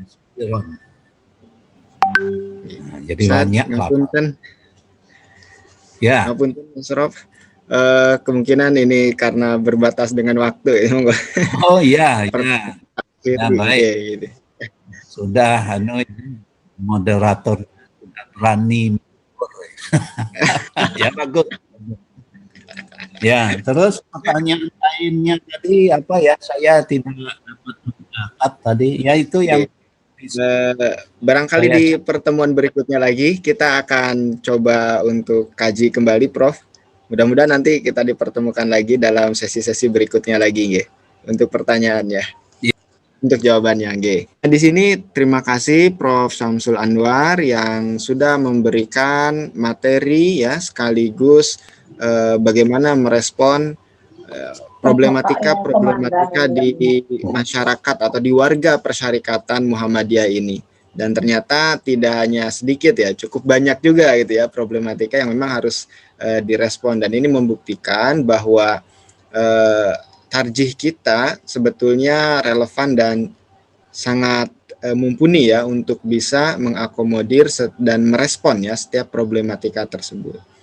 Namun dalam kesempatan kali ini kami mohon maaf yang sebesar-besarnya karena berbatas dengan waktu. Kita coba komitmen terlebih dahulu dimulai dari 19.30 sampai dengan 21:15. Prof. Syamsul ngapunten nanti kami akan minta PowerPoint-nya nggih untuk kami share ke warga yang lainnya, nanti akan kita kirimkan via email. Kalau berkenan nggih Prof nanti. Iya, baik. Siap. Oke. Dan sekali lagi kami ucapkan terima kasih kepada Prof. Syamsul sebagai narasumber, kemudian para hadirin sekalian, baik yang ada di Indonesia ataupun di luar Indonesia, di luar negeri. Mudah-mudahan ke depannya ini fondasi bagi kita, kajian atau konsep tarjih dijabarkan dan juga dijelaskan oleh Prof. Syamsul secara langsung. Dan insya Allah di sesi-sesi berikutnya kita akan mencoba lebih aplikatif kembali untuk merespon dan menjawab ya masalah-masalah yang kontemporer yang barangkali masih perlu ya kita kaji dan kita dalami bersama-sama dari pakar yang langsung kita datangkan dari Majelis Tarjih dan Tajdid Pimpinan Pusat Muhammadiyah. Dan sekali lagi terima kasih kami ucapkan.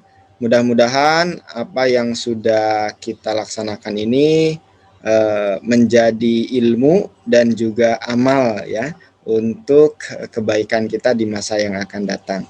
Akhirul kalam, assalamualaikum warahmatullahi wabarakatuh. Waalaikumsalam warahmatullahi wabarakatuh. Saya mohon terhimnya ini untuk semuanya. Jazakallahu khair. Assalamualaikum warahmatullahi wabarakatuh. Oke, waalaikumsalam warahmatullahi wabarakatuh. Insyaallah Bapak Ibu sekalian, mudah-mudahan nanti ketika sudah dikirimkan kami akan coba lanjutkan pengiriman tersebut via email yang sudah Bapak Ibu sekalian isi melalui link presensi yang sudah kami bagikan. Seperti itu. Sukses selalu, mudah-mudahan barokah menjadi ilmu dan manfaat. Amin. Semuanya. Amin ya rabbal alamin. Amin ya rabbal alamin. Kegiatan kita ini. Makasih Ustadz Agus. Sami, mudah-mudahan bisa. Masyaallah. Insyaallah, barakallahu fikum. Kami live dulu nggih. Oke. Assalamualaikum warahmatullahi wabarakatuh. Program studi Keluarga Islam Universitas Muhammadiyah Malang atau HKI-UMM merupakan salah satu program studi terakreditasi A yang berada di bawah naungan Fakultas Agama Islam. Assalamualaikum. Prodi HKI-UMM bertujuan menghasilkan lulusan-lulusan strata 1 di bidang syariah dan spesialisasi hukum keluarga Islam. Para mahasiswa yang tengah belajar di sini dibekali 3 kompetensi dasar, yakni kompetensi moral intelektual, kompetensi advokasi hukum, dan kompetensi dakwah pemberdayaan masyarakat. Prodi HKI-UMM bertujuan mencetak generasi terampil serta profesional baik secara teori maupun praktik, wawasan tajrid dan keindonesiaan, memiliki integritas keagamaan dan moral yang kokoh, serta membantu masyarakat dalam meningkatkan kualitas hidup melalui program-program pengabdian. Mahasiswa Prodi HKI-UMM berkesempatan menempuh twinning program atau double degree, sehingga dalam masa studi 5 tahun mereka akan mendapatkan 2 gelar sekaligus. Selain itu, Prodi HKI-UMM juga memberikan kesempatan program beasiswa pendidikan ulama tarjih Muhammadiyah, program pembelajaran bahasa Arab dan Inggris, serta program magang keprofesian di berbagai institusi lembaga bantuan hukum, kantor pengadilan agama, ataupun lembaga-lembaga lain yang terintegrasi oleh program studi ini. Dosen yang mengajar di program studi hukum keluarga Islam Fakultas Agama Islam Universitas Muhammadiyah Malang ini juga berlatar belakang pendidikan atau tamatan dari universitas-universitas terbaik luar negeri maupun dalam negeri. Semisal dari Universitas Al-Azhar Kairo Mesir, ada dari ANU, The Australian National University, ada dari NUS, National University of Singapore, juga ada dari UKM, Universitas Kebangsaan Malaysia, juga ada dari universitas di Libya, dan lain sebagainya.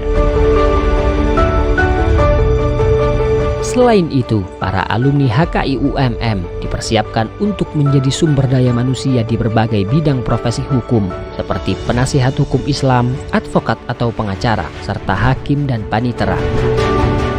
Di samping itu, mereka berpeluang berkarir dalam berbagai institusi pendidikan tinggi, institusi kenegaraan, organisasi masyarakat sipil, serta lembaga keuangan syariah, dan lain sebagainya. Halo, saya Hasnan Bakhtiar, alumnus program studi hukum keluarga Islam Universitas Muhammadiyah Malang.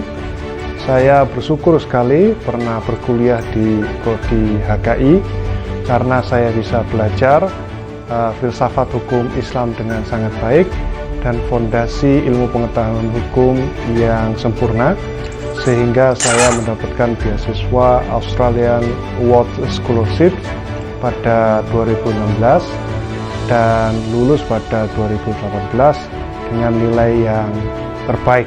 Saya Pradana Boy, saya adalah alumni program studi hukum keluarga Islam Universitas Muhammadiyah Malang.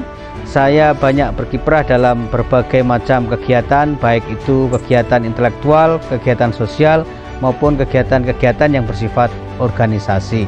Saya pernah terlibat sebagai International Fellow yang secara umum kadang-kadang diterjemahkan sebagai Duta Perdamaian Agama dalam sebuah lembaga internasional yang bernama King Abdullah bin Abdul Aziz International Center for Inter-Religion and Intercultural Dialogue. Di samping itu saya juga terlibat dalam banyak konsorsium riset di berbagai negara antar benua secara internasional, menjadi bagian dari konsorsium penelitian tentang agama, politik, sekularisasi dan radikalisasi yang berpusat di European University Institute di Florence, Italia, dan secara penuh didukung oleh Uni Eropa.